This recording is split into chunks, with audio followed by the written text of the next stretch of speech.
This is a demonstration of Wirecast. Okay, so, oh no, wait a minute. All right, let's get started. So this week, our adventure in UV mapping is going to continue. And we have a really big objective this week that we're going to be starting making a wine barrel. So if you go into what would be the week 6, okay?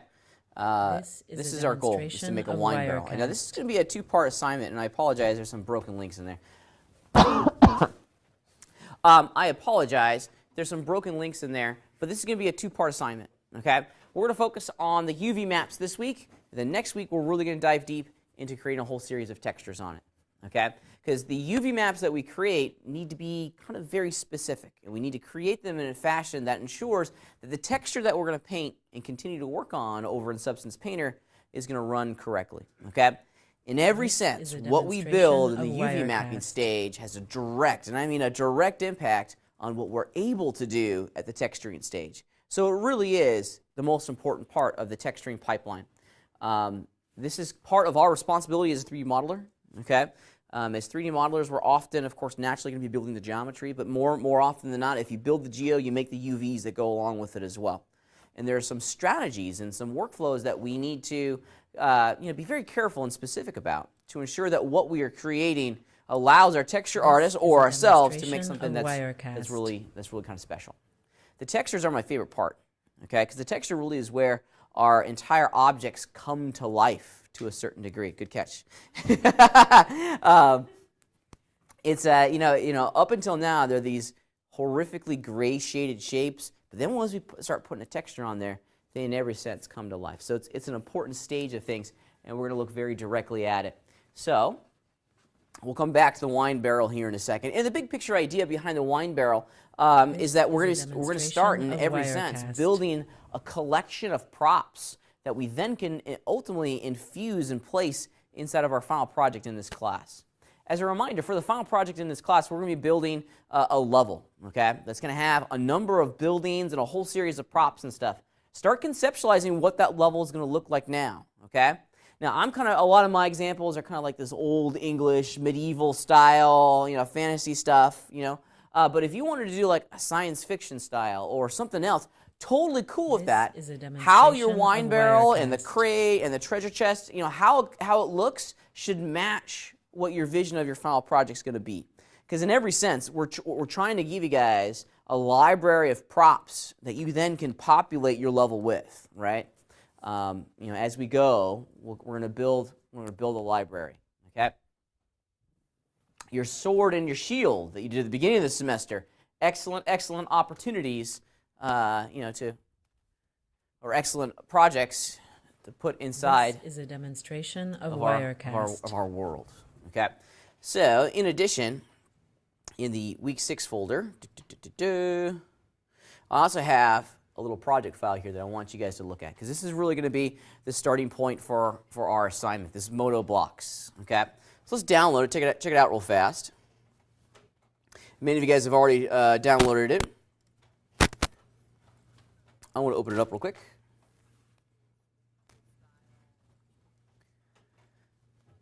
This is a demonstration of Wirecast. And as you'll simply see here in a second, excuse me, once good old Moto opens, bum, bum, bum,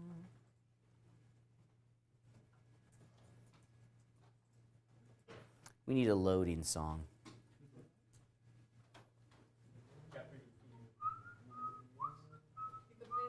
Here we go. There you go. All right. So let's take a look at what we're working with here. In our simple scene, I've given you guys just these 3 simple little shapes.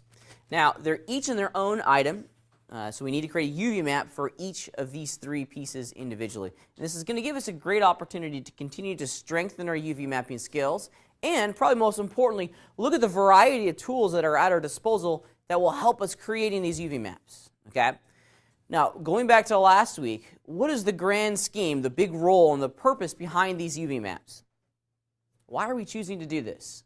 This is a So demonstration we can texture of it. And Wirecast. specifically, how are we going to texture it? Yeah, we're going to paint on it, right? It allows us to create local texture information that we determine where certain detail is going to go.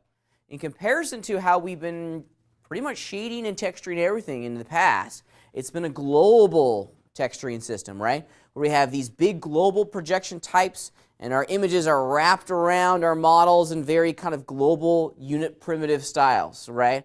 Some of those projection types are like the spherical projection type or the cubic projection type. And you never truly got a good texture placement using those global projection types. Let me illustrate this idea quite wonderfully for you, okay? Now, our little moto block over here, this one, I'm going to throw it into a material, call this one block 01, okay? And if I go over into my shader tree real fast, let's put something in here. And I'm going to hit the F6 key to open my preset browser. And I really like this checker pattern. Let's get it in there, drag and drop. This is a demonstration of Wirecast. Now, using the cubic projection type, yeah, it's doing an okay job. But look at this texture stretching that we're getting along in here.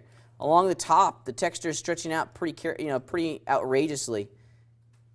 It's just not giving us the type of control that we're after, right? Especially, and here's probably a more representative example. If I go over here to block 3, the M key, I'll add another material.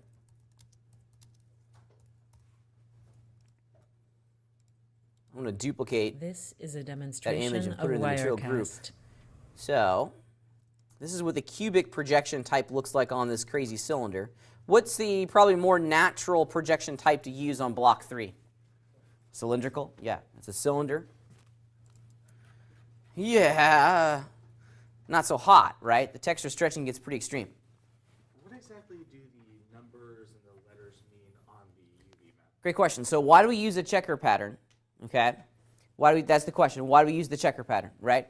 The checker pattern gives us a whole series of uniform squares and letters and numbers that are generally, we can generally kind of understand their basic shape. It allows us to pinpoint very, very quickly where we have massive problems, right? That grid is going to bend and warp and deform based off of the UVs that we create. So this checker image allows us to test our UVs to ensure that we're basically not producing any sort of really strange and odd texture warping that's going to have a negative impact on what we create over in Substance Designer. Yeah? So the way I did it, of Wirecast. if you hit the F6 key, it brings open your preset browser, right? Well, first things first, you have to have a material for those polygons already created, right? I have one called block 1, another one called block 3. And then once you have that material group created, I just dragged that pattern. Any of these will really work. Don't do the fractal one or the top two, don't do those. Okay, those are just going to give you problems, okay? But any of the other ones are fair game. I like this one. My eyes are getting old, so the big patterns are a little bit easier for me to see. And I just dragged and dropped it over into the group, okay?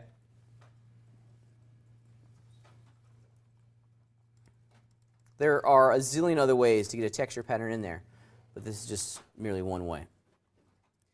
While we're talking about block 3 for a second, let's go back to the cylindrical projection type, because this speaks in every sense to the big problem that we have when it comes to these global projection types.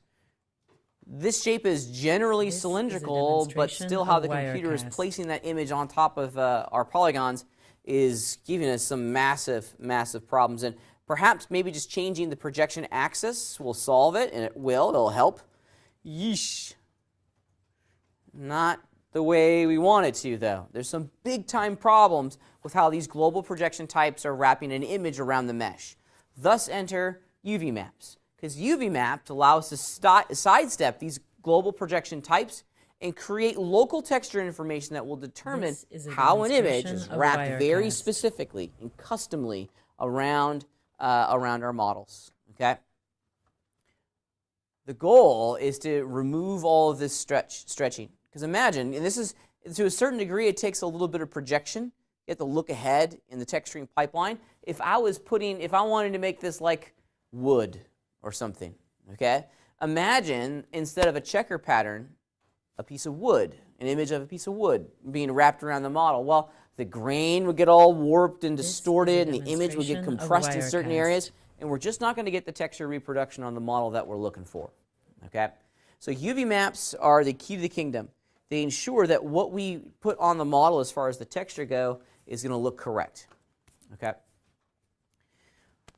If we do our job right, we only have to do this once. We do have to go in and kind of manipulate every single polygon and create what are called UV islands, kind of logical chunks that will allow us to wrap our textures around our models the way we want them to. Of Wirecast. Okay. All right, so let's get to work here. Going back to last week, where are we going to spend all of our time working on our UVs? Yeah, so the UV Edit tab is where all of our UV unwrapping tools currently reside. Oh, one other thing that I forgot to mention about the global projection types, like cylindrical, spherical, cubic, solid, okay? These are not available to us over in our game engines, okay? So in every sense, we have to make UV maps if we want to take all of our models over into Unity, Unreal, Lumberyard, and any other game engines out there. It's required for this workflow. Did I just say something, said something that... You're looking at the board. Okay. It's from my animation class. It's squash and stretch. Don't worry about it. All right. So let's get to work here a little bit. There's my models. Pop quiz. Over This here in is a my 3D demonstration view, does of anyone know what these Wirecast. white wireframed shapes are? Kinda. It's what determines the projection of the image. What's that called? What is the one item inside of our texturing network that's responsible for determining how a flat two-dimensional image gets wrapped around our model, like wrapping paper on a birthday present? Bingo, it's the texture locator. What we are seeing here are the visualizations of our texture locator. If you remember, on this material, the material group that's for this one, This I is a set its global demonstration projection of type to Wirecast. cubic. So what we're seeing here is a cube. That's the cubic projection locator, okay? The other one over there is cylindrical. So what we're seeing here are the texture locators for the two instances of the image that I've placed inside of our material group. All right, so we can turn those off, by the way. If you hit the O key and bring open your viewport properties, it's under the visibility section. It's right there, show texture locators, and bye-bye. Now, we don't want to work with the excuse me, with those global projection types. This is a We want to work with demonstration UV maps. of Wirecast. Okay? Last week, we started to lay the foundation for our UV maps. Where can we go, or where do we need to go inside of our Modo system to get access to our UV maps? Where are they stored?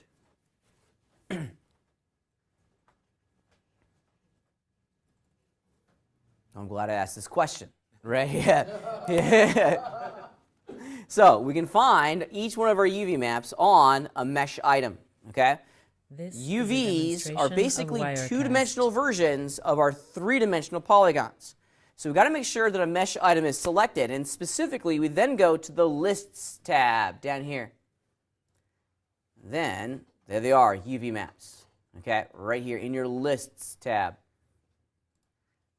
Now, this particular mesh item doesn't have a UV map.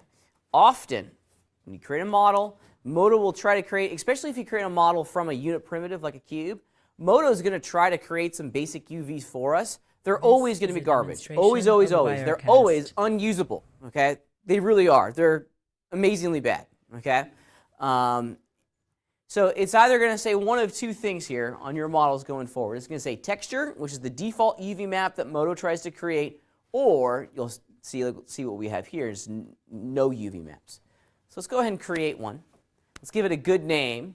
We want to be very careful with how we're naming things and very specific. So this is a block. This is a demonstration of Wirecast. There we go. And we're off to the races. Now that we have a UV map, we need to start creating some UVs. And if you remember our conversation last week, UV mapping is kind of like creating a pattern for a dress or a shirt. You know, we're kind of doing it in reverse. If you think about it, my little shirt here is a three-dimensional object, right? And my goal is to take this three-dimensional object and cut it along the seams, if you will, so that eventually all the fabric will lie flat on a surface, on a tabletop. This Once is the a fabric is demonstration flat of on a tabletop, Wirecast. then I can go in and paint and texture and color it with the idea that if I cut very specifically, it'll get wrapped back around our model correctly. Okay? So it's like making a pattern for a dress. All right? Now, there's a little bit of a process that we have to go through. Last week we started talking about the role of the Unwrap tool, and we're going to come back to that one a little bit later. But there are some other tools that will allow us to very, very quickly create some UVs.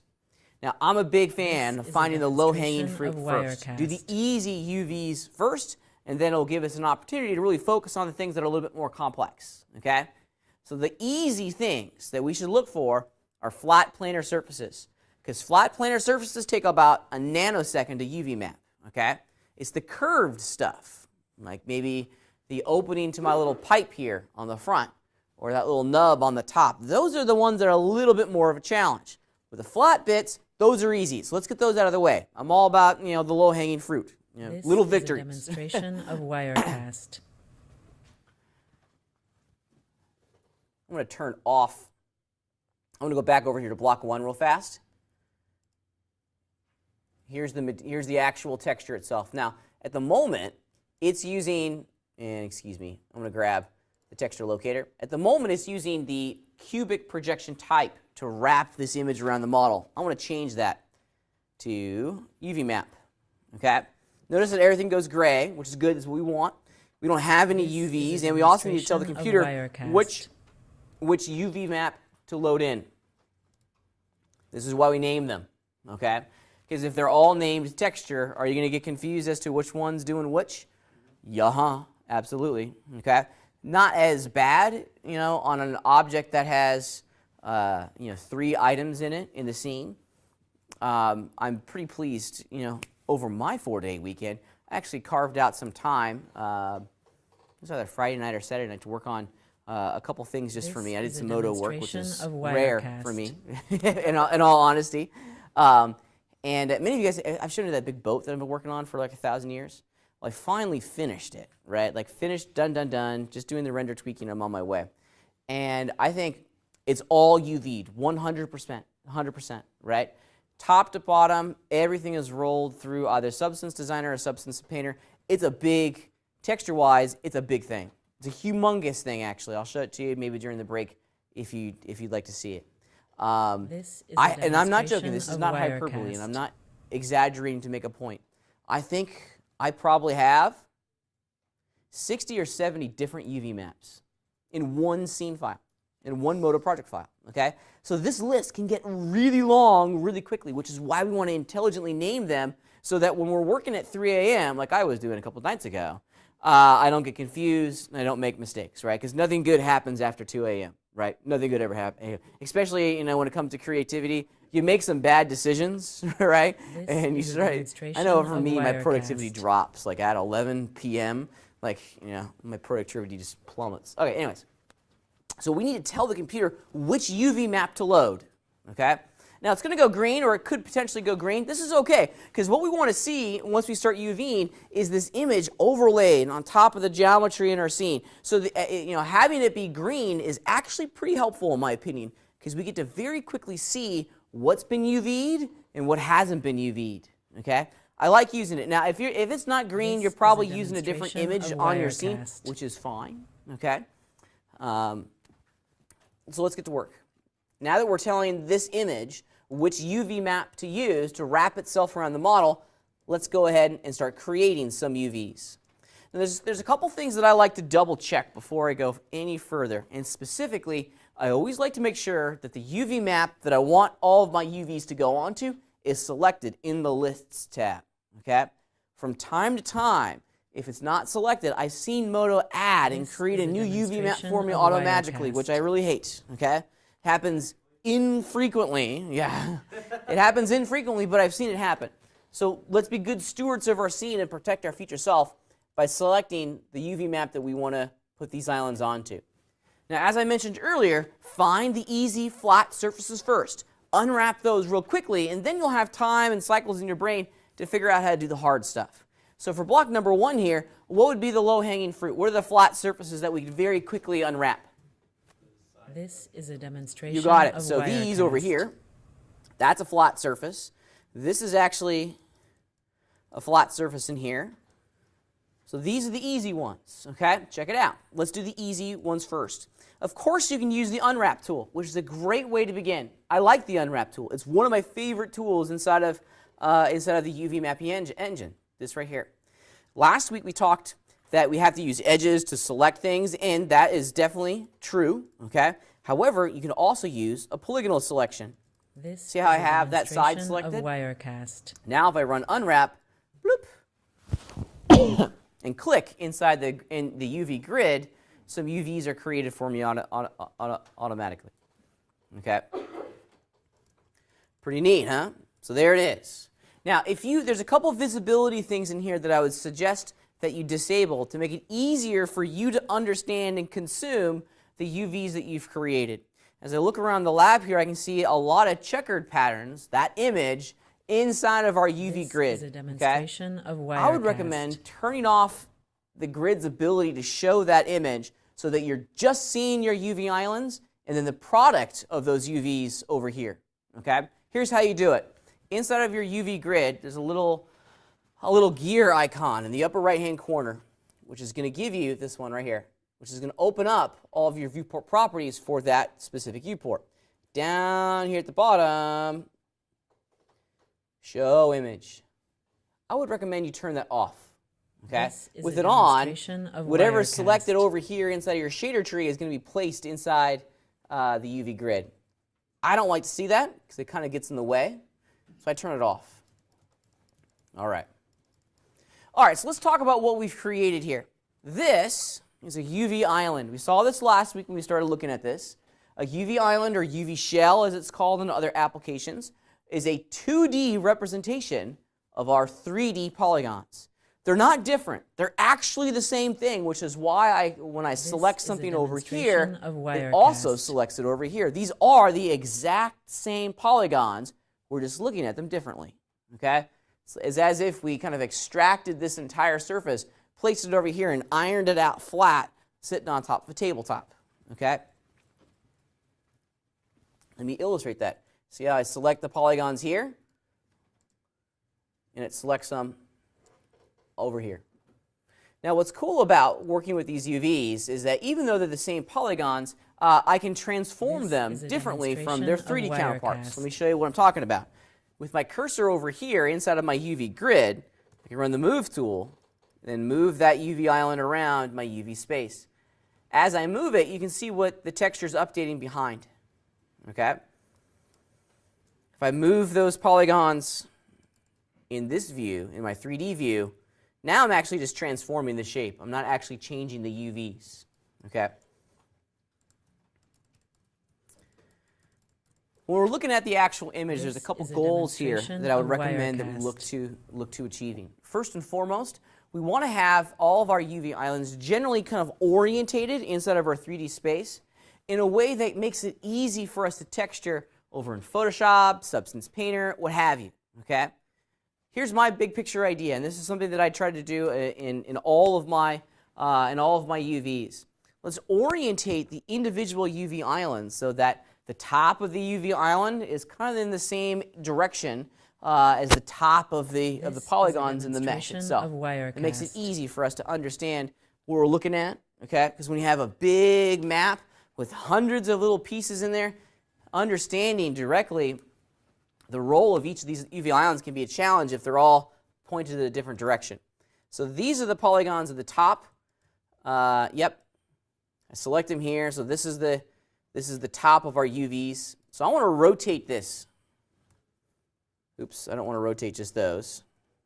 Hitting the E key will allow us to rotate, and you see the image rotating behind it. Wirecast. Okay. In the big picture thing, the big picture of things, with the image behind our UVs, you can kind of start to see what the computer's doing here. The image doesn't actually move, right? It stays static, but the pattern moves on top of it, okay? Which is why when we rotate and move our UVs, we're getting a different kind of reproduction of that texture being placed on the model over here on our right. Does that make sense? Everyone kind of feeling it? Cool. Rock and roll. So This is a demonstration. Luckily for us, the of guys and gals down at the Wirecast. foundry have made a really cool tool for us that I like. Because for a while, this is how we used to do it, right? If I wanted to have this thing orientated just quite perfectly, I'd have to eyeball it, okay, which is good, all right? But there's a really much better way of working. They've added some new tools that I'm, in fact, in love with, and I've got to have an edge selected first, sorry. It's these in here. These in here are pretty rad, okay? These tools will allow us to This is a automatically, based on a demonstration of selected edge, Wirecast. rotate the entire UV island so that edge is either perfectly vertical or perfectly horizontal. Let me show you how it works. You have to be in edge selection mode first, and then all the keys kind of become ungrayed. Now that edge right there is that edge on the top. I want that row to be perfectly horizontal. So check it out. These two buttons in here, this will like automatically do it, okay? This These is a two demonstration of Wirecast. start rotating the entire piece for us. Yeah.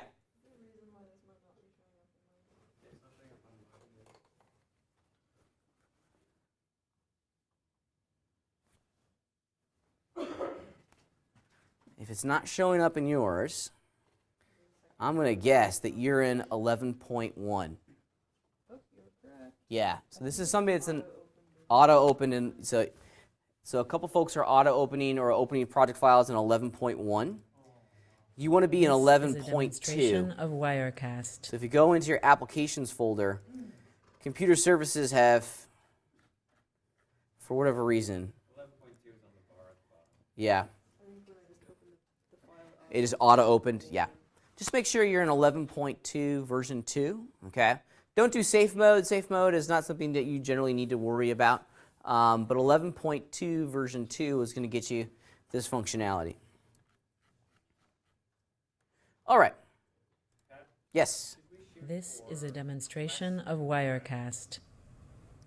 Oh, there's not a specific convention. That's the idea. It just kind of, this is my least favorite thing to say. It just kind of depends, right? It depends on what you're unwrapping and how the texture is going to be placed, like what your vision for the texture is going to be on the object itself. Okay, we'll come back to that idea a little bit later. All right, This is a let's jump back over demonstration into of Modo Wirecast. here real fast and continue looking at how we can continue orienting and creating some UVs along the way. Okay, so the Unwrap tool is a great way for us to go in, boom, unwrap it, we're on our way. Okay. Now I've just unwrapped the back of my Modo block number 1, and I have some pretty big things, some pretty big changes that I need to perform on this UV island to get the texture to reproduce correctly. Now for me, the goal that I always have when I'm This is a putting, demonstration of orienting all of Wirecast. my UVs is that I want to have this grid pattern, and specifically the letters and the numbers in the grid pattern kind of perfectly straight up and down so we can read them correctly. Okay? So this one on the back, it's rotated quite oddly, so I need to rotate it clockwise so that I can read all the letters and numbers correctly without having to turn my head or what have you. So here's how there's a couple ways that we can do this. Naturally, if you had an edge selected, you can use these tools in here to very quickly This is a align and demonstration orientate of all of your Wirecast. pieces based on that edge selection. However, there's also a tool called Orient Pieces under the Align and Pack category of options. This Orient Pieces is automatically going to look at the selected UV and rotate it 90 degrees clockwise or counterclockwise. What's cool about this is that we can orient a lot of pieces all at the same time. Okay? If you just click on it, the computer's going to guess, and it guessed incorrectly for me. Okay? However, This is a demonstration you of notice when you hold down Wirecast. the Shift key, or inversely, the Option key on your keyboard, Orient Pieces changes its functionality. We could force it to align this vertically or horizontally. Let's do it vertically. Bloop. Ah, and there it is. Now, I got lucky. I didn't know exactly which way I needed to orient it, but at least I had an understanding of which tool was being fired off in that moment, so that I could go back and pick the other one if it had gotten This is a gotten it demonstration of Wirecast. All right. So we looked at the Unwrap tool on how to create these UV islands. But there's also one other tool that's really kind of neat, and I like this second tool. It's a really easy tool to use, and in all honesty, it has a lot of functionality. It's Project from View. Now the Project from View command, and I'm just going to move these other two down. The Project from View command is going to take a picture of our polygons, and it's going to create UVs based on our view of the polygons in the scene. Now notice very carefully, I'm trying to create some UVs for what would be our little object's right side here. And look at how my view of that object is currently inside of our three-dimensional scene. It's at an angle. Now the Project from View command is literally going to take a picture. And it's a two-part process. Actually, I guess it's really kind of a three-part process. First and foremost, like every single thing that we do in Modo, we select the polygons, right? I have that done. Project from View can be found of Wirecast. right here. This guy. Step 2 is to turn it on. Step 3 is that we have to click in the viewport that we want to take the picture from. So I got to go back over here to my perspective view and clicky click. Okay? That's what Project from View does. Okay? It takes a picture of our polygons. It makes the UVs for us. Okay? However, we have some big time problems with this. What are those problems? Look at the way the texture grid look at the way the grid of the image is showing up on my polygons. Does it look correct? No. Look at the way the checker pattern is showing up on the actual object itself, and compare that to what we're seeing over here on the back. How does the checker pattern look over here? Especially kind of in the middle of this section.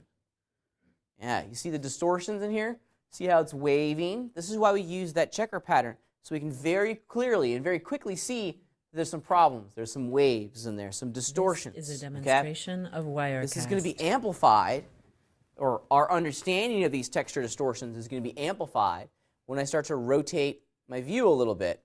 Oh, now look at it. We can clearly see that there's some big time problems with this UV, okay? The grid pattern it looks like it's being sucked up to that top left corner, and the grid pattern is fanning out as it goes over to the right side of the image. This is the problem. This is a bad UV. This is a great illustration as to why this stage is so important and why we need to test our UVs. Because what we create at the UV level is going to determine how our object is going to be textured at the texture stage level. Okay? Project from View is a pretty neat tool, but it requires one additional step in here to really make it the most useful. Since it really is just taking a picture, now I can do it again, right? It really is just taking a picture of our polygons. Bloop, okay? Look at the UVs over here. They match the angle of our polygons over there on the right, correct? Yeesh. We can see the massive texture stretching that's happening over here. Wirecast. So ideally what we want is that we want to have the computer automatically align its perspective, its view of the polygons, to be parallel to the actual polygons itself. There's a magical keyboard shortcut that allows us to do this quickly. And it's Control-Shift-A. Oh, check it out. Control-Shift-A. Boom. It changes my view of the scene so that the plane of my user perspective is parallel to whatever I have selected. This is a It's demonstration a great of keyboard Wirecast. shortcut, Control-Shift-A, because it allows us to very quickly create UVs, just with that one simple tool. Now with my perspective matched to the plane of the images, or the plane of the polygons that I'm trying to unwrap, Project from View, click, boom, and now it's looking okay. What if we just change the view to like right or left? You can do that too. That's a great way of working. Let's do that for a second here, Charlie. I'm going to grab these polygons on the top. This look at my is a scene from the top. demonstration of Wirecast. Project from View, boom, done. Okay? I'm going to move this out of the way. Now, at times, that can get to be a little bit of a challenge in really weird spaces, which is why that Control-Shift-A is pretty helpful. Especially if the polygons that you're trying to map have an angle on them. Yeah, if they're not perfectly orthographic, then it's going to be a challenge to to use those, which is why Control-Shift-A is a great help for us. This is And what a this allows us to do demonstration is of to very quickly Wirecast. Control-Shift-A, project from view, click, and I can move them out of the way. I can just very quickly grab the low-hanging fruit. Now I'm moving these away from each other so that they're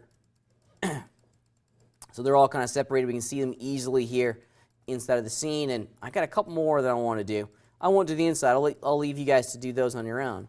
But within a couple seconds here, I've been able to unwrap the outside of the This is a shape using the demonstration of Control-Shift-A Wirecast. and the Unwrap tool. Okay, two powerful tools, two powerful additions to our workflow that will just allow us to get through this stage a whole lot faster. At times, and this is the hard rub about UV mapping, there's just some legit grunt work, okay? Because every single thing that you create has to be unwrapped. I had to go through this recently. I'm re-rendering a couple things just at higher resolutions, right? And I recognized that I needed to go back in and This unwrap is a some parts. Remember that Jeep demonstration of thing that I've shown you guys a Wirecast. couple times? Yep. Originally that was not, I didn't I only UV unwrapped the outside of the Jeep, so I can paint a texture on the outside, right? And when it was one of those things, I was like, well, if you're replacing the countertops in your kitchen, might as well replace, cabinets in your kitchen. Well, if you're going to replace the cabinets in your kitchen, might as well do the floor. And if you're going to do the floor, might as well paint the bathroom to match the floor. Well, if you're going to paint the bathroom to match the floor, it just kind of snowballed pretty quickly for me. This is a demonstration And if of you look at the console of the Wirecast. Jeep, there's a bazillion little buttons and knobs, right? The control panel, right? And I had to unwrap every single one of those, right? And it just is a lot of pieces, So there's some grunt work at times, right? This is, when it's UV mapping, usually I tell people, put your headphones on, just kind of get into that world, right? Because it could take you, this is the crazy part, 9 times out of 10, you'll spend longer unwrapping your model than you will have taken to actually modeled it, right? This is a demonstration Especially of with hard surface shapes. Wirecast. Character's a little bit easier, but hard surface shapes, there's a lot of UV unwrapping in there. Okay. All right. So let's start focusing our energy on some other pieces here. Okay. I want to focus on the top because the project from view is pretty fantastic for planar surfaces. However, the top of block number 1 presents us with a couple challenges. And this actually kind of speaks to the question we had earlier about how many UV islands do we need? This is Is a there a target? Is there a demonstration of goal? Wirecast. No, there's not a target. There's not a goal. There's only a strategy that we can employ. Because naturally, every model is going to be very, very different from one another. So we only have some ideas that will kind of lead our decision-making process. And here is the beginning of that conversation. If you look at this part of the mesh, we have a little nub on top, right? And it kind of transitions geometrically into a pretty flat area.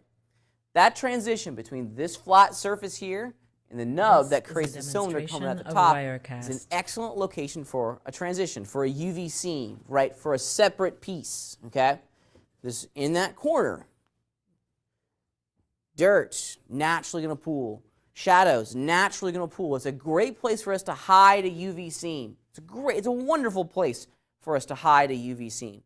UV seams are going to happen, texture seams, they're going to happen. You can't avoid them, right? It's part of our texturing pipeline. However, we can kind of reduce the visibility by putting them in places that naturally would demonstration accumulate a of tremendous amount of Wirecast. grime, dirt, and natural transitions between different surface characteristics. These are great places to hide a UV seam to make it, at the very least, a little less noticeable.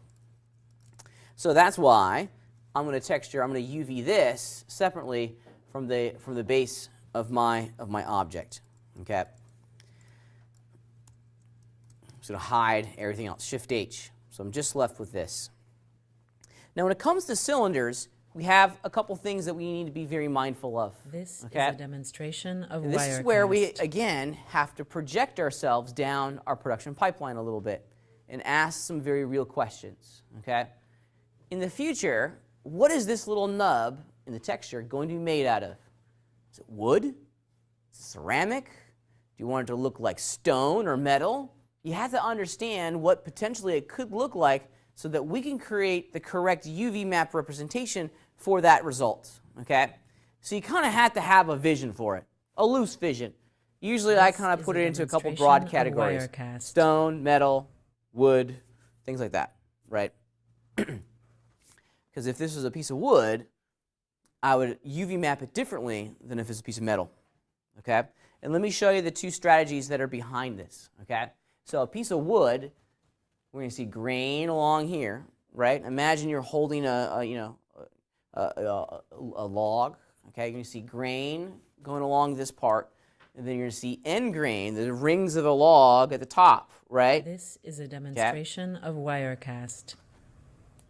If it's a piece of metal, something that was cast or machined, there wouldn't be really a big change in surface characteristics, okay?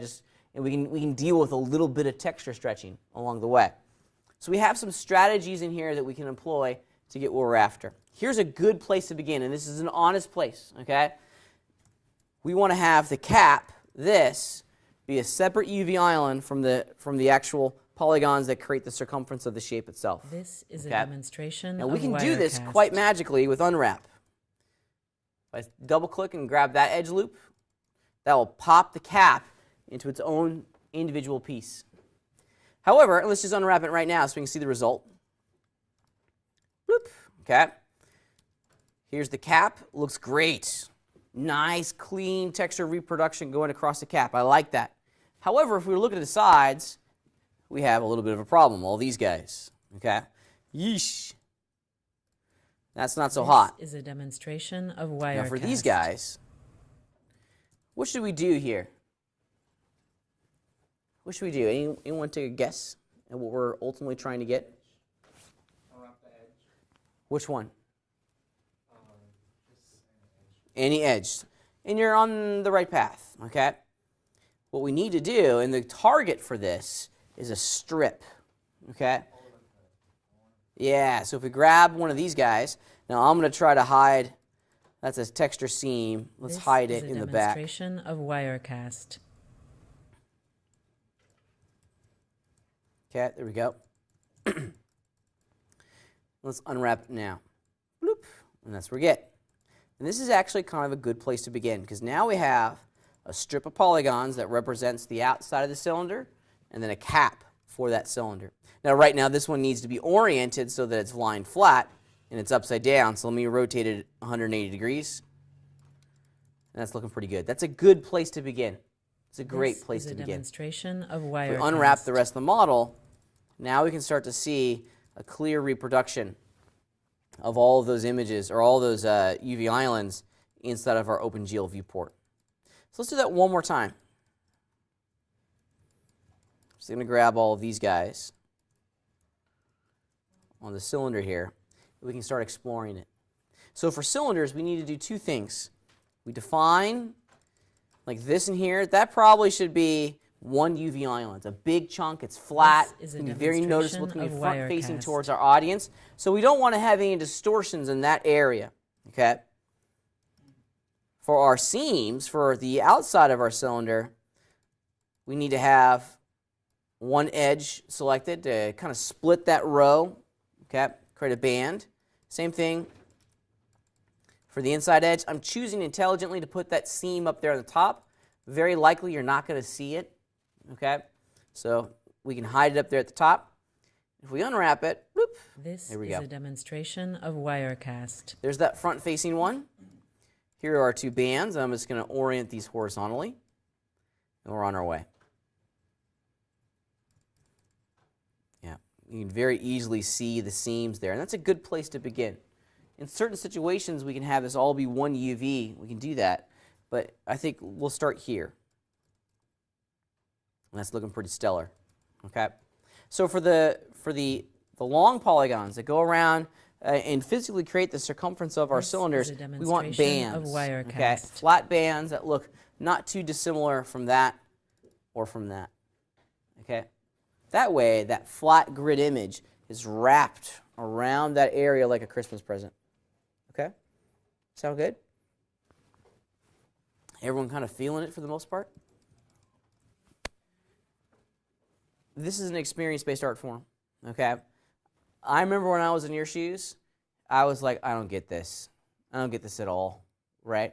And then all of a sudden, I This remember is the a light bulb came demonstration on, and I of went, Wirecast. "Oh, I get. It's a pattern of the dress, right? It is a 2D version.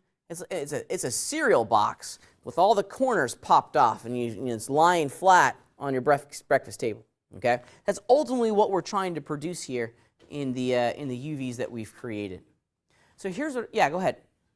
Okay, so would you be able to save what you cut? Like not the images, but that part on the left, what you cut out? Would you be able to save that? You could like just exit This out is a everything, come back, demonstration and of then Wirecast. Absolutely, because this is part of the project file, right? So if I just did file save right now, all the UVs are going to be saved on the mesh item itself. We can also export our UVs too and send them over to Photoshop so we can paint on them as well. We're going to come back to that a little bit later. So for some reason, every time I tried like the edge selection and then apply the texture, it just applies it to the whole. The whole thing. Now Mike's run into a really important problem. He's jumped ahead a little bit, and this is actually a really cool idea. So I'm going to This is a demonstration of turn on, you're on Wirecast. block 3, Mike, I think, right? Yeah, okay, check it out. All right. So what Mike has done, and this is, another problem, is that he's doing the right thing. He selected there, he selected there, he selected down there. I think he even selected one in there. That's a good step in the right direction, right? Those are natural places to put UV seams. However, when he was unwrapping it, he probably found something like this and went, whoa, what is going on, This right? is a I got 2 demonstration UV of islands that look Wirecast. awesome, and then I have this thing. And I don't know what that is, right? This was created. It's something. I don't know what it is, right? This is the computer trying to unwrap the rest of the model without any edge selections kind of driving its unwrapping, okay? Here's my suggestion, and I try to do this as much as I can, okay? Isolate. If you're working on a specific area, hide what's demonstration the of areas that you're not Wirecast. working on. That way you can understand what the tools are producing for you. Like for me, if I was making the UVs for in here, okay, I'd select the UVs that I want to work with, Shift-H, hide everything else. Now I can just focus my energy, and most importantly, Moto's only going to create UVs for the polygons that are visible, okay? That's a good suggestion. So, and if you mess up, you're going to get this little big This is a thing. demonstration of Don't worry. Wirecast. edit UVs, delete UVs. Okay, it's not going to delete the geometry of your mesh. Okay, however, so if I do this, bloop, it just deletes the UVs. However, and this is important, if you were to just leave your cursor inside the OpenGL viewport and hit the delete key, what are you going to delete? The actual geometry. Okay. So if you want to delete your UVs, This is a demonstration of edit Wirecast. UVs, delete UVs. That will get rid of them. Okay? So we should always hide everything else. I think it's a good practice. It's a good practice. Until you have some skill and some experience into this, focus the tool set and your energy on just the visible polygons. And I got one more question. Yeah. It's the very beginning when you save. Where do you save to begin the whole UV process? I'm a little confused. Where do you save to begin the whole or This what do is you a have to create in demonstration order to of make a UV? Wirecast. What do I have to save to start cutting it up? Yeah. And So I know how to do that, but cool. So go over to your lists tab where it says UV maps. okay. Open that section up by hitting the little arrow. Right. There it is. New map. And then just There it select is. the Just map. yep, and give it a name. And that's all I have to do. That's all I have to do. One more question. What do you do if it looks good on some polygons, but then just That's the seam, right? That's the edge, right? That's where the texture kind of meets back onto itself. This Okay, is that's a always going to be there. demonstration of Wirecast. That's always you're always going to have a seam. Remember, this image is just a test. It's just we've exclusively put it in there so we can figure out where our seams are, see them easily, and go from there. In the end texture, you may not even really see the seam. Sometimes you will, sometimes you won't. Okay. All right, so here's what I would like you guys to do. Okay, and I'll give you guys maybe 15 or 20 minutes to do this. Okay, I want you guys to go through and make UV maps This for is a each of these 3 blocks real demonstration of fast. Wirecast. Test them along the way, okay? Test them. Use those checker patterns. They're a tool that will really, really help you understand what it is that you've produced. Okay? Sound good? Let's get to work. Let's knock it out real fast. Yeah, Charlie, what's up? The image itself? Yeah, it's an image that you can find pretty easily in the preset browser. Hitting the F6 key will bring open your preset browser. And where we're going in here, Charlie, is This assets, is a demonstration of Wirecast. images, and then down at the bottom, there's another folder here called UV. Yep.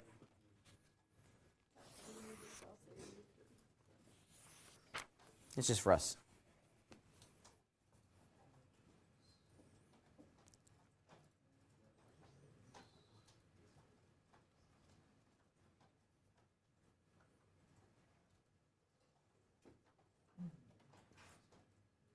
This is a demonstration of Wirecast.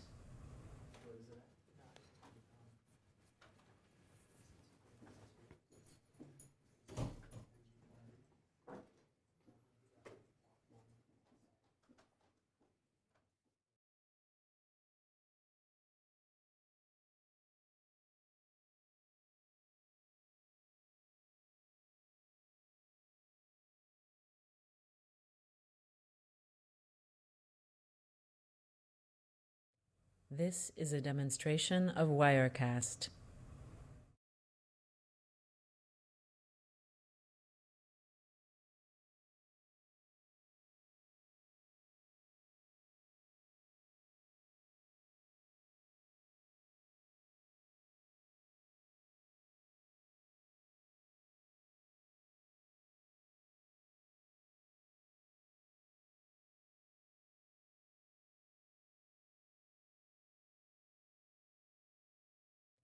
This is a demonstration of Wirecast.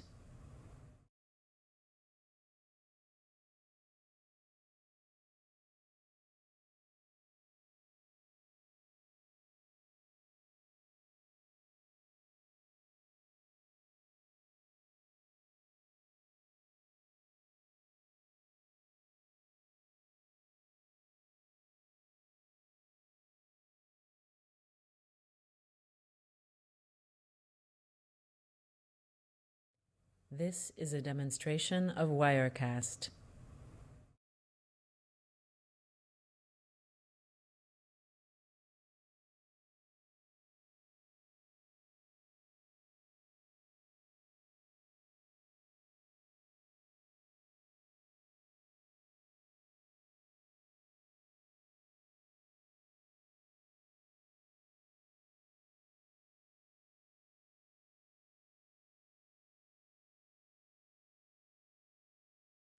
This is a demonstration of Wirecast.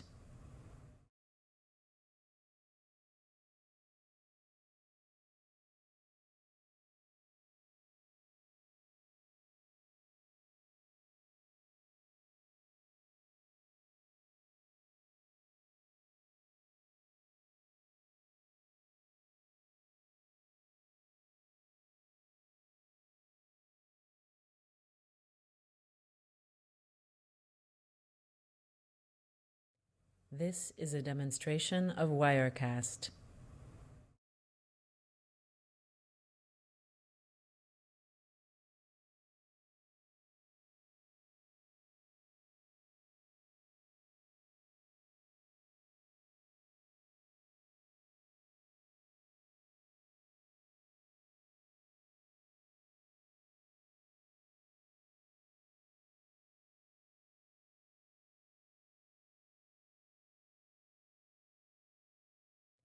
This is a demonstration of Wirecast.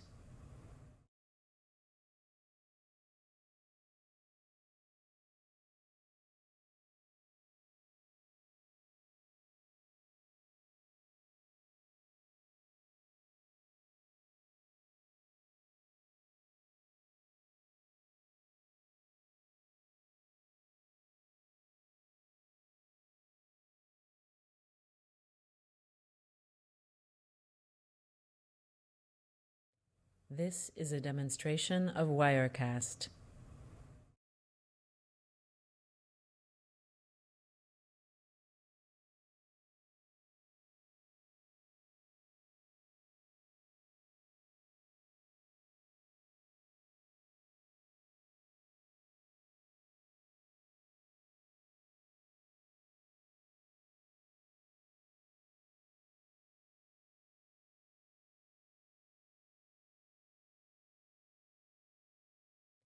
This is a demonstration of Wirecast.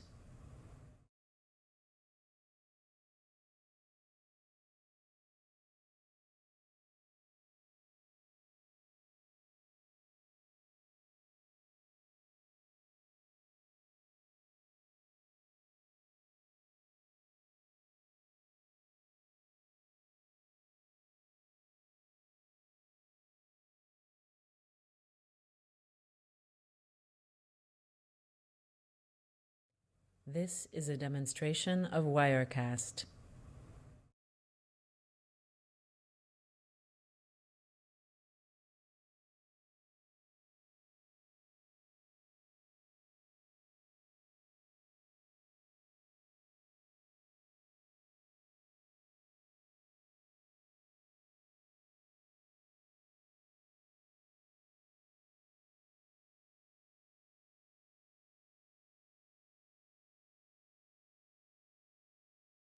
This is a demonstration of Wirecast.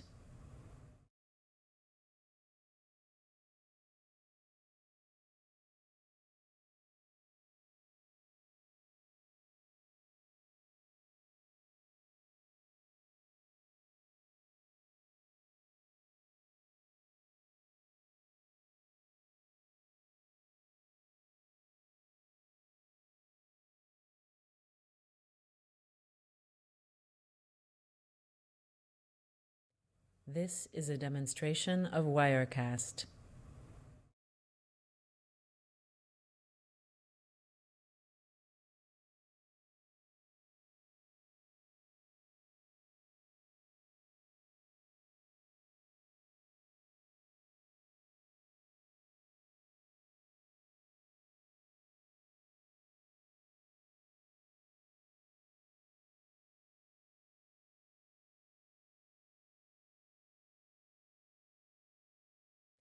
This is a demonstration of Wirecast.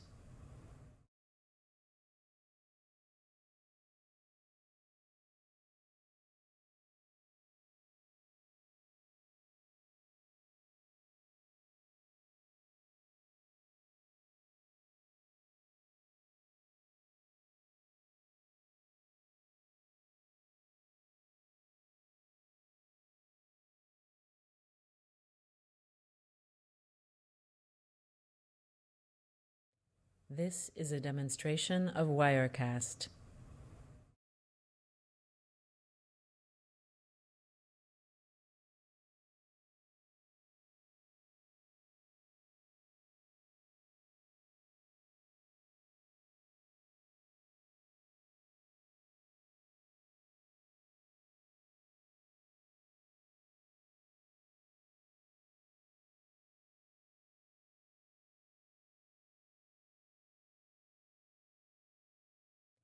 This is a demonstration of Wirecast.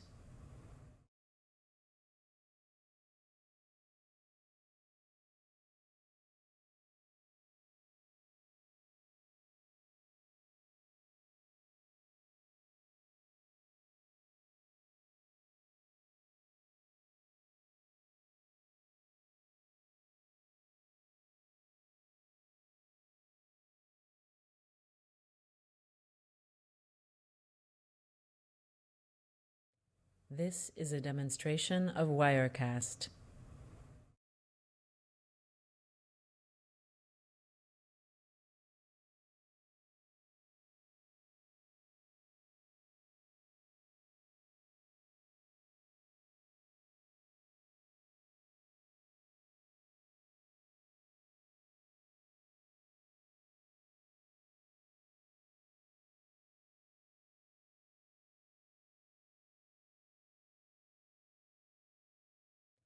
This is a demonstration of Wirecast.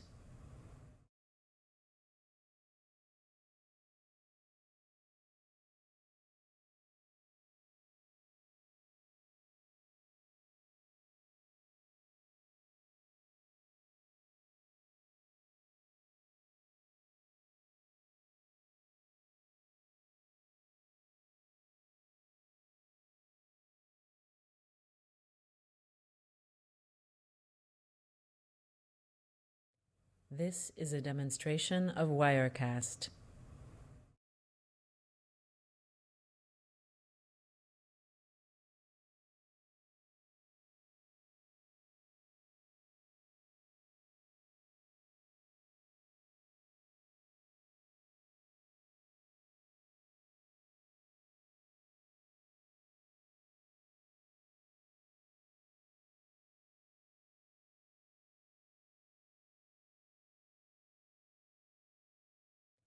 This is a demonstration of Wirecast.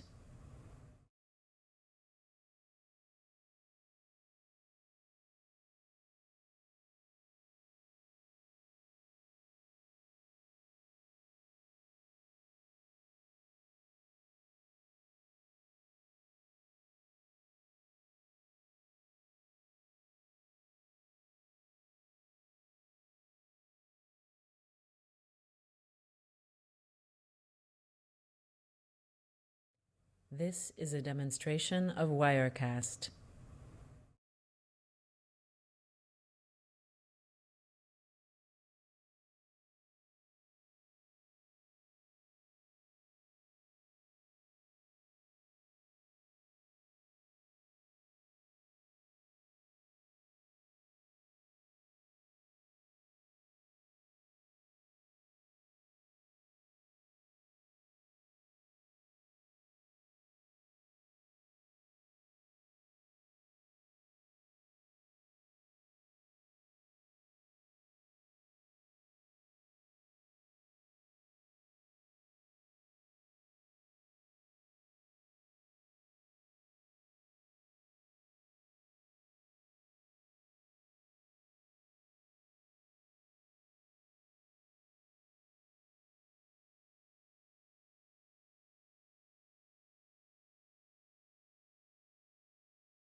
All right, I'm going to get caught up here real quick.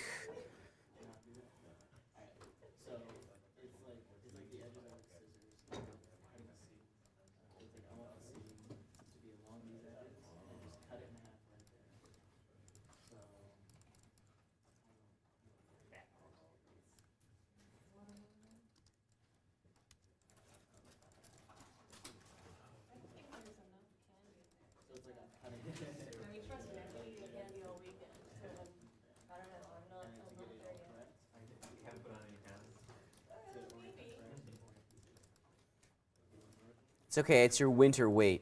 Yeah. Right? Yeah. That's how my wife and I justify it. It's like, that's our winter weight. It doesn't matter. It's like adding more cans to your pantry. There you go. You're prepared for it. What's that? How do you turn off the screen mirroring for the tablets? Turn it off? Yeah, Yeah. it's like I don't want it to display the same thing on both Yep. displays. So go into your global Apple system preferences. Can I just go to Finder then? Black Apple logo. System preferences. There you go. And then once this pop open, we're going to go into the displays section. And then specifically under the arrangement tab, yeah, turn off mirror displays. okay. There you go. Now they're separate. You're welcome.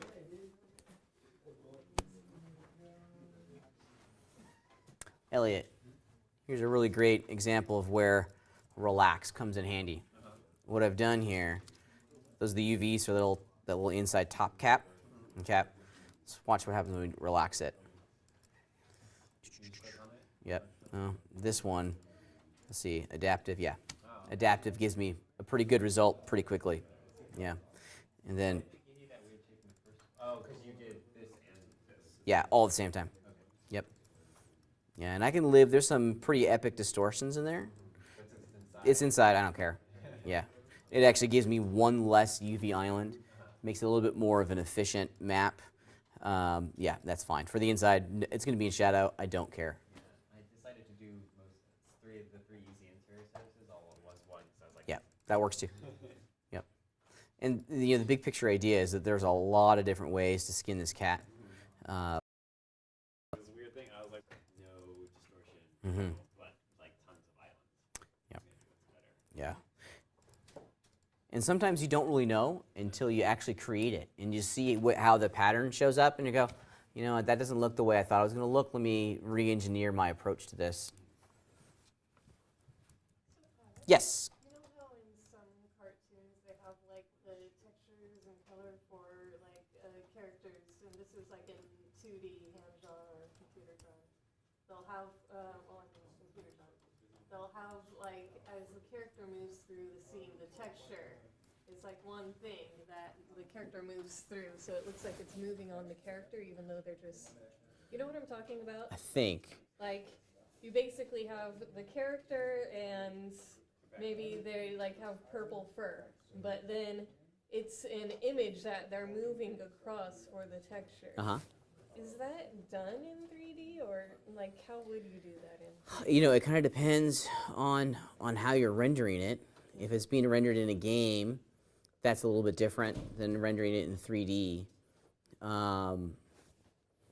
In a game world, in a 2D game, it may look 3D, but it actually may be a two-dimensional image that's been rendered in a way that kind of produces the illusion of a three-dimensional shape, even though it's kind of like a sprite.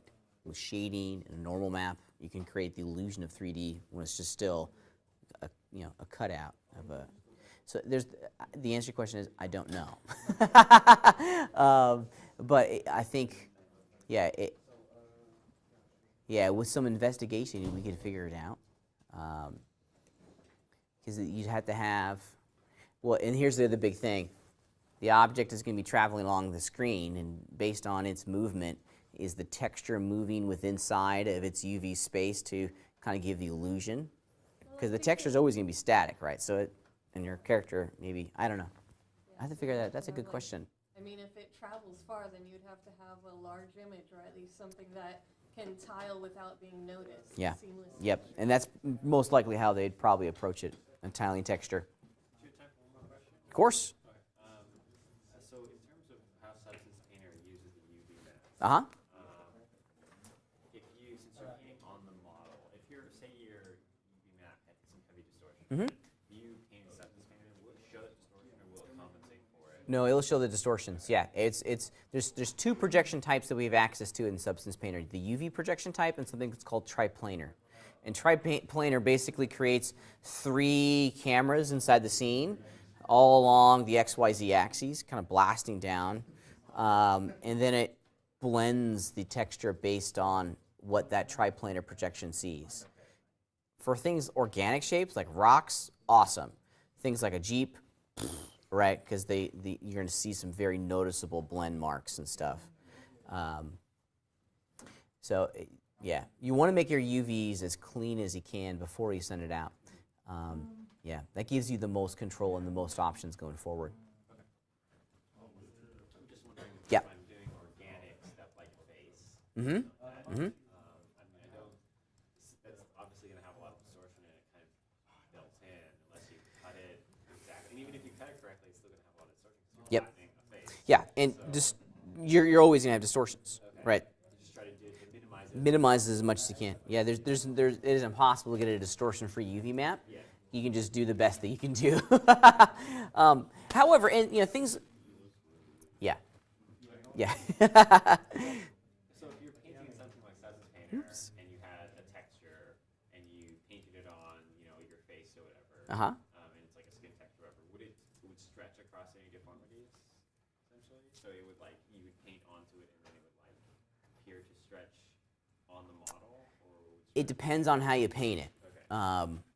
Yeah, and you'll see this in action here in a minute too, when we start working in Substance Painter next week. Okay. Yeah, if we're doing, what's called screen space painting, we have to be very aware of how we're orienting our brush and our kind of view to the model, because the alpha channel on the brush is screen space, right? If we're trying to, how can I describe this quickly? If I'm looking at my model and I wanted to brush a flat surface on here, I got to make sure that my view is kind of matching that. Right. If it's off at an angle and I'm brushing, you're going to see massive distortions as it goes away from the screen. So you have to be aware of it. But it's pretty easy to see where those distortions are. And luckily Substance Painter, and even like Mari, they have a pretty organic workflow. So if you mess up, it's not the end of the world.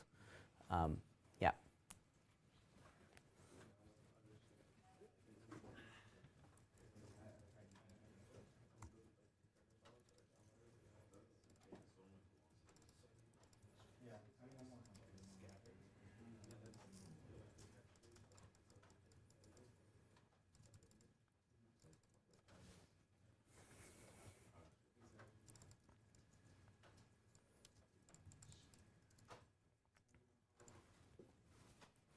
Alrighty, folks, a couple more minutes, and then we're going to continue our conversation.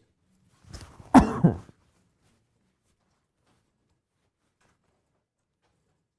Indigo, I can see that you're already making your wine barrel. Do not be Miss Overachiever and send it to Substance quite yet. Because there are some, specifically there are some Moto-specific export settings that we need to have an in-depth conversation on to make sure that specifically all of our normals are matched to the Substance Painter normal map or normal understanding. So make the model, go crazy with the model as you always do, but don't do the texturing yet. Beautiful model, every dent and nail. Well, I think, hopefully, that once you start seeing how easy it is to make really great surface detail in Substance Painter, you will be uninspired to make every dent, nook, and cranny geometrically anymore. I know I certainly don't want to do that. All I'm going to say is height maps.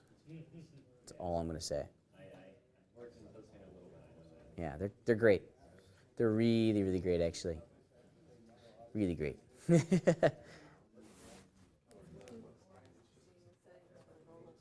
It's really easy. Yeah, it's really easy. And if you wanted to jump ahead, you can find it online. There's some really great videos that talk about it. So I'm not saying anything that isn't accessible in a lot of other places. It's part of it. Yeah, it's part of it. Yes, sir.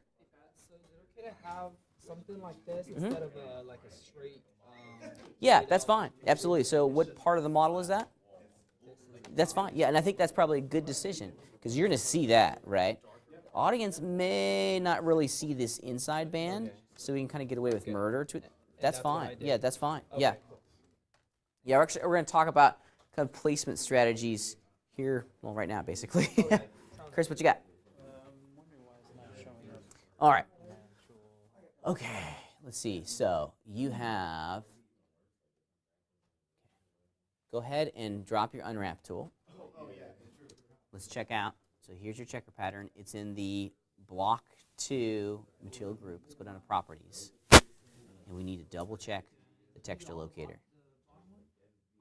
Let's see, where is it? Oh yeah, the projection type set to cubic. Yeah, set it to UV map. Oh, okay. And then we need to change, we need to tell it which UV map to load in. See where it says UV map done? Yeah, right there. Okay. There it is. Boom. Now it should start to show up. Should.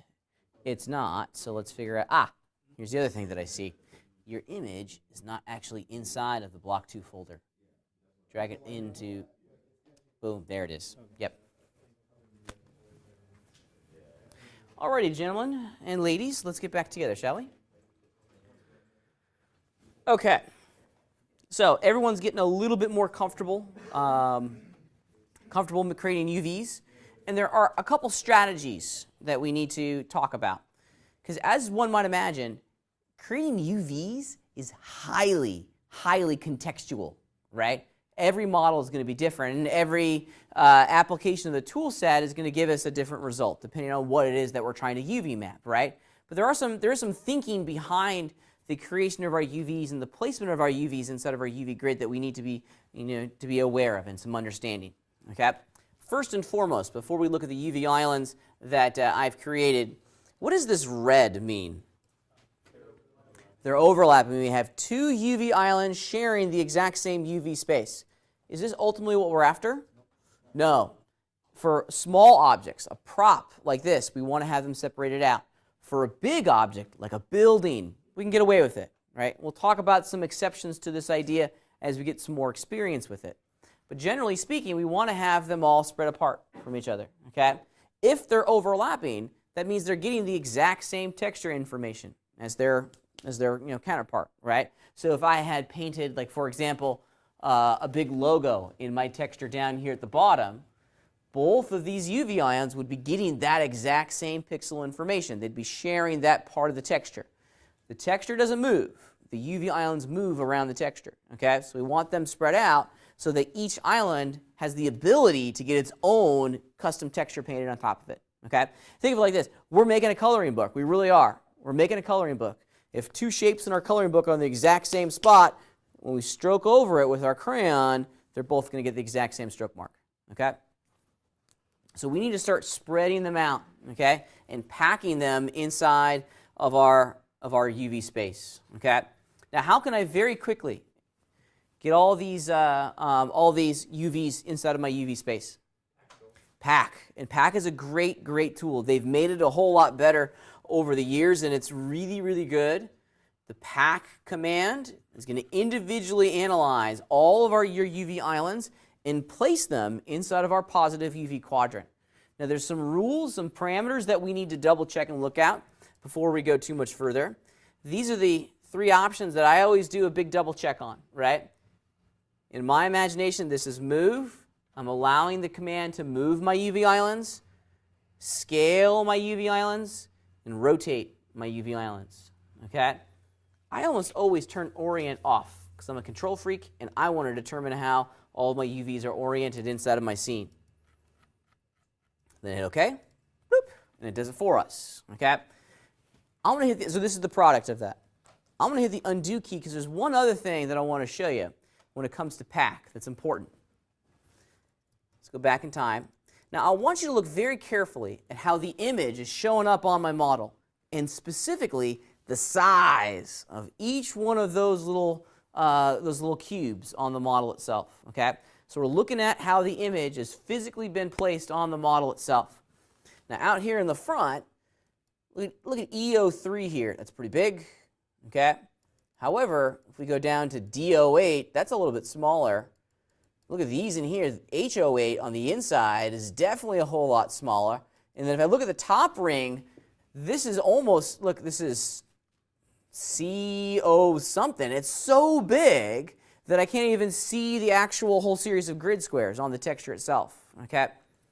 The pack command is going to automatically adjust what's called the textile density of each one of our UV islands to ensure that each UV island is getting the same kind of pixel square inch, if you will, on the actual texture itself. It creates a uniformity of quality across the entire UV map, which is what we're after, right?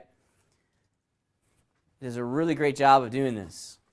So I want to pack it in. Now I want you to watch very carefully, especially at this top ring, because it'll be very noticeable up here, subtly noticeable downstairs and the rest of the stuff.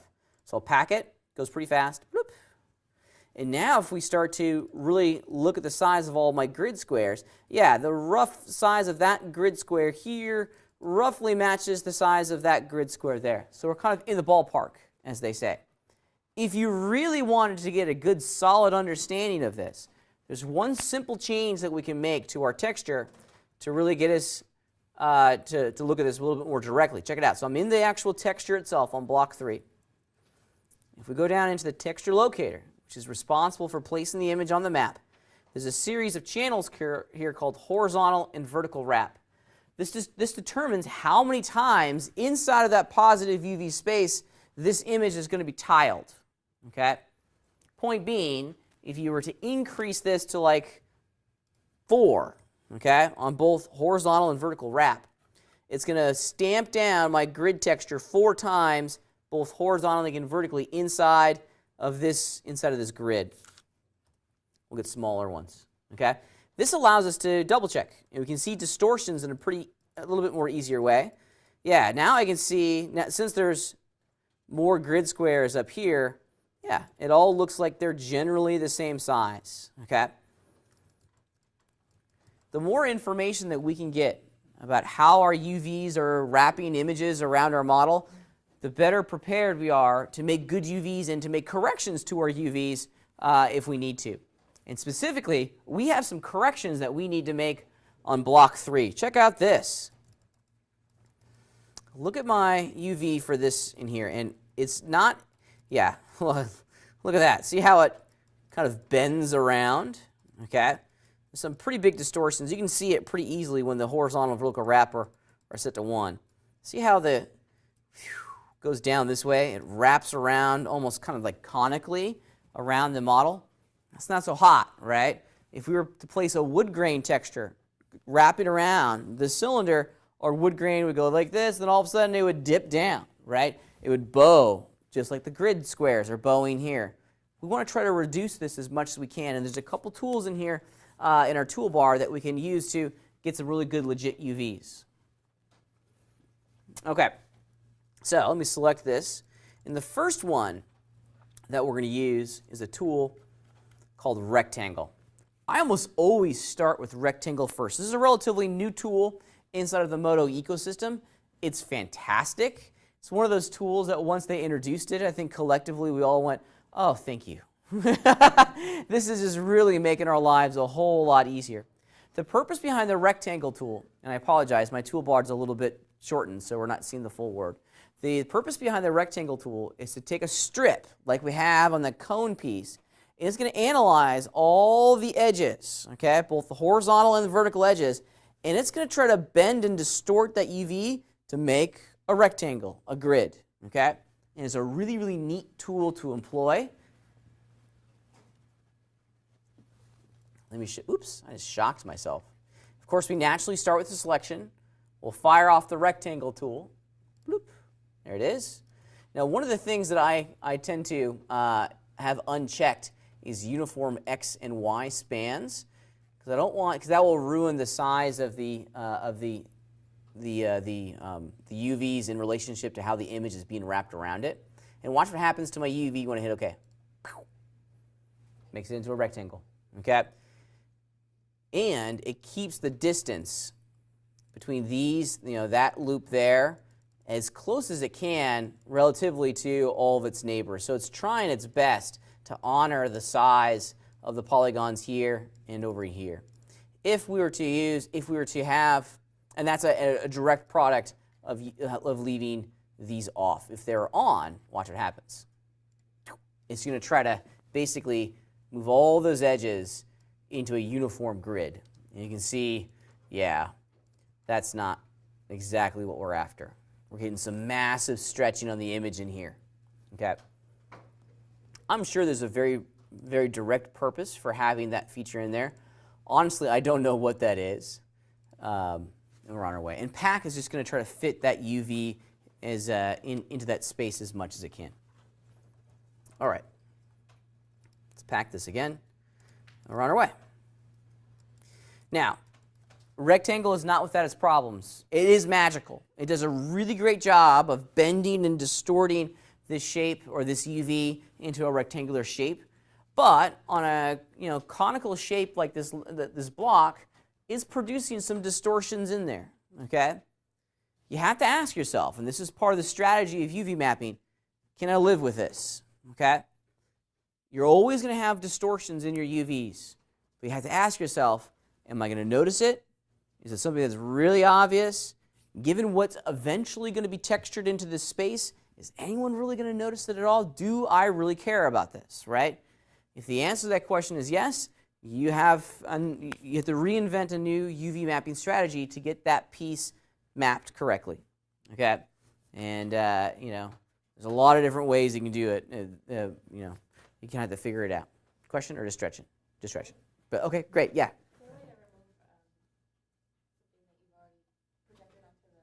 So how to delete a UV island, basically, yeah. Make sure it's selected.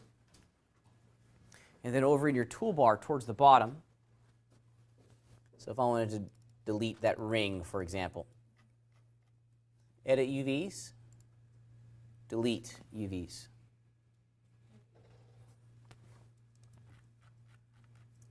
So this is starting to look pretty good. I'm pretty happy with this. Okay. Okay, so there's some other strategies that we can employ in here to kind of continue our conversation a little bit. Okay. Now down here at the bottom, so this is a big piece for me. I'm sure some of you guys heard me saying this to others while we were working. The first strategy that we need to employ is it's almost kind of like the eyeball test. What are the big features of this model that we know beyond any reasonable doubt our audience is absolutely going to see? Okay, if it is a big feature that is front facing, that just that we know that everyone's going to see, we want to put a tremendous amount of energy into ensuring that that is as distortion free as possible. I think I've done a pretty good job of that here, okay, on this big piece. However, there's always going to be certain parts of the mesh that maybe your audience isn't necessarily going to see, kind of secondary or tertiary pieces that are of lower priority in the texturing pipeline. In those environments, we can get away with murder. Okay, this is all an illusion. This is smoke and mirrors. It really is. Okay, this is one of the tricks that we have in kind of our back pocket that allows us to work efficiently inside of this pipeline. Okay. So, for example, I know that my audience is going to see this. That's a front-facing important piece. I also know that my audience is going to see this in here. That's another front-facing piece. It's big on the model. What our audience isn't necessarily going to see, are those down there. Okay? So we can change our strategy a little bit in those areas. Perhaps to make it a little bit easier for me to manage, and it will save me room inside of my UV map. Okay? Instead of having these be rings, okay, like this, instead of those having been rings, which will kind of get in the way of our textile density a little bit, what if I had this piece and this piece connected to each other? Okay, and we can do that quite easily. What if this was all one big UV, as if the piece of paper for our birthday present went down and then wrapped and bent itself around that transition at the bottom of the model, right? Let's see what happens when we start putting this together, okay? Now, in a situation like this, we're still going to need to have a boundary edge selected. This is where we're going to cut. I think the serial box idea is probably the best one to have in a moment like this, right? This is a closed serial box. how are we going to cut the corners of the cereal box so we can lie the cardboard flat in front of us, right? A boundary edge like that I've selected here is that cut mark. I'm going to cut it along its back. That way the computer can unfold it and wrap it down like that. Okay? That boundary edge is going to be important. Okay? However, once we have a big plane change like we have down here at the bottom, our strategy needs to change ever so slightly, because if I was just to do this and unwrap it, that's a step in the right direction. Maybe I rectangle this out and see what I get. Yep, that's not so bad. I like that. That actually worked. Okay. However, another thing, and sometimes you get a little bit more accurate of an unwrap, is if you do this. You still get that boundary edge, but then you select all of these guys going around the circumference of our cylinder. Now, what that's going to do when we unwrap it, remember, these are cut points. So what if we were cutting the cylinder on all of these edges, okay? Here's another way to visualize this, and this is honestly how I visualize a lot of these things. The stuff that isn't selected are fold points. The selected edges, those we're going to cut. Everything that's unselected, that's a fold point. Okay? So if we're cutting here, and folding along that corner, what's the shape going to look like? Anyone want? Yeah, trapezoid. It's kind of, in my imagination, it's kind of like a little tab. Okay? And you're right. Check it out. Let's look at it. Like that. Okay, now at times that will give you a really good result. Okay. Now if I ran rectangle, would that destroy it?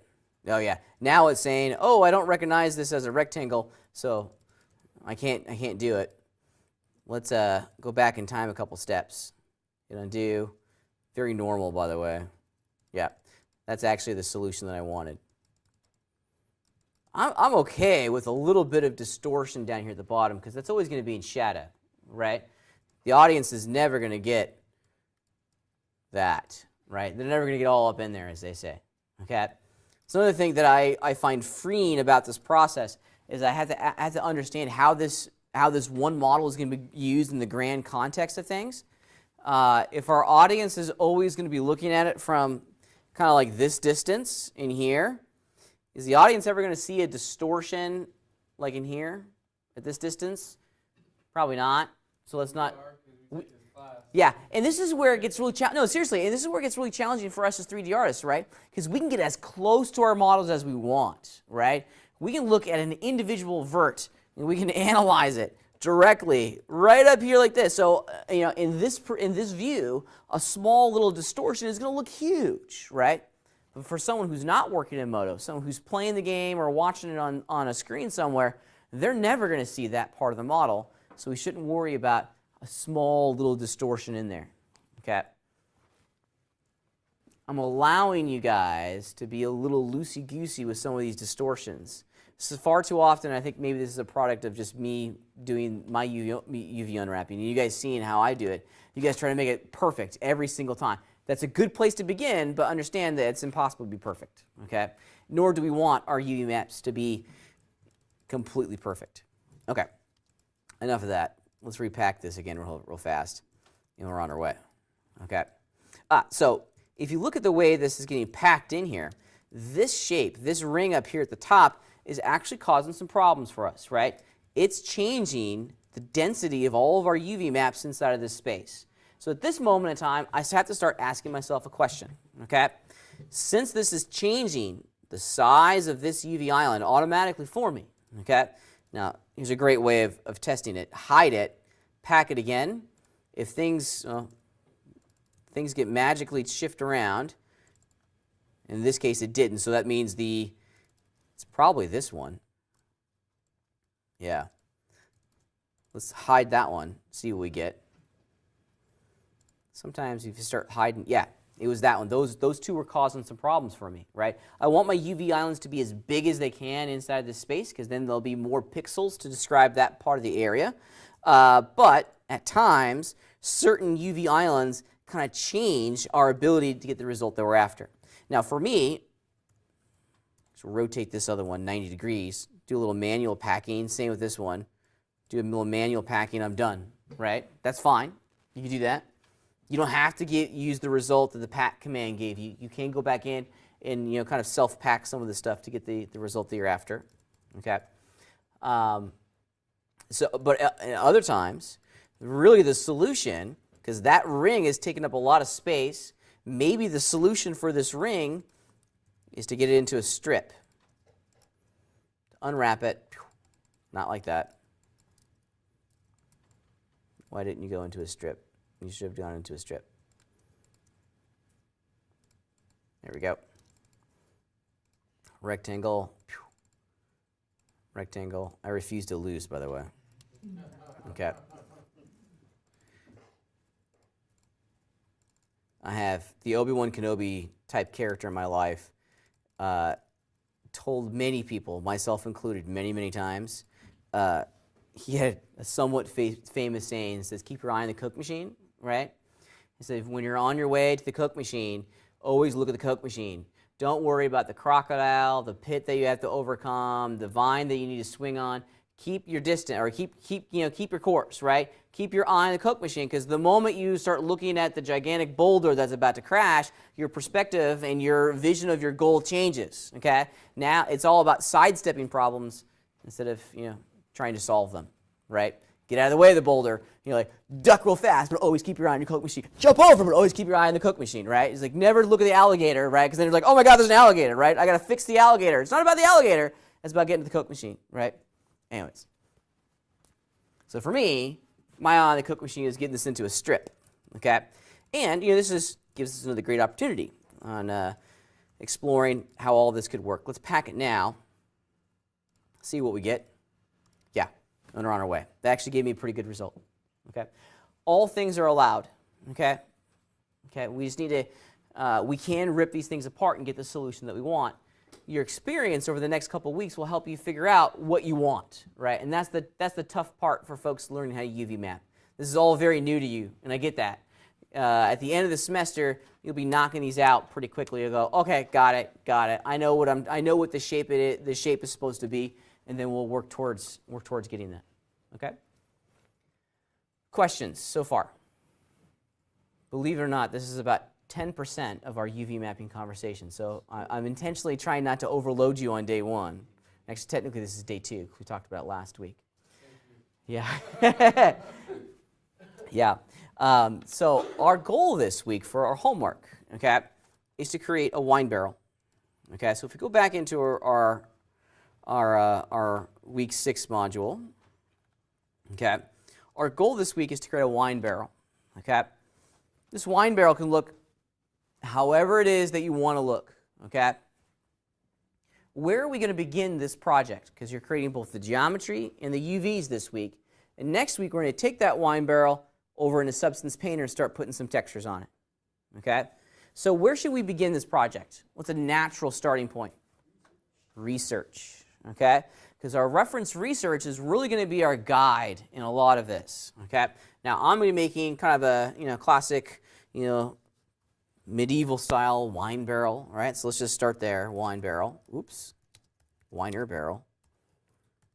Been enjoying the wine barrel too much today. There we go. Okay, so let's just look at the image. Boof, treasure trove of wine barrel images. Okay, what are some of the common traits in these wine barrels that you think would be important for our audience to see? Because they're going to come into this entire conversation with a predetermined expectation as to what a wine barrel looks like. What are some of those important ideas? You got it. There it is. Cylindrical. 9 times out of 10, it's wood. And it's got these cool little metal bands that keep all these individual wood planks together. That's rad, right? Those are 3 big ideas that we definitely want to make sure that we start to mirror in the geometry itself. And you can see all of those in the reference research. Okay. Another thing that's kind of iconic about a wine barrel, if you look at its overall shape, yes, it's a cylinder, but what kind of a cylinder? Kind of like an overweight cylinder in the middle, right? Yeah, it gets a little bit big, tapered. You're right. Tapered, towards the end. It's thicker in the middle than it is at the top. Okay.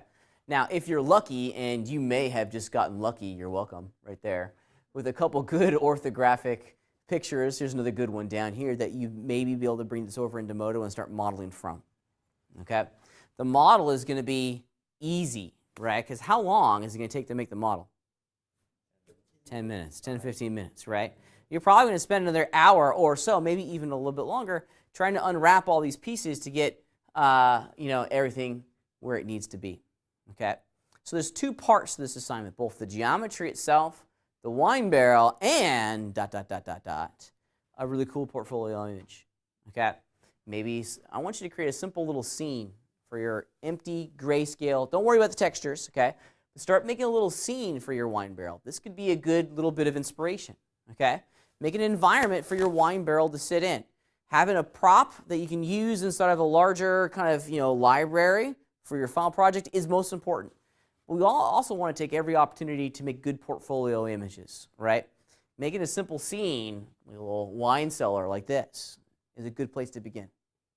Okay, sound good? So don't worry so much about the textures this week. We're going to handle that exclusively next week. Okay, and there are some export properties that we need to really address significantly when it comes to the wine barrel before we can get our models out of Modo and into Substance without any issue. Okay, because there's just some translation stuff that we need to kind of iron out. Sound good? Everyone kind of feeling it? So making a model, making the UVs, and then make a scene for that model to live in. So 3 big missions. Everyone understand it? Feeling it? Let's get to work. Let's do it.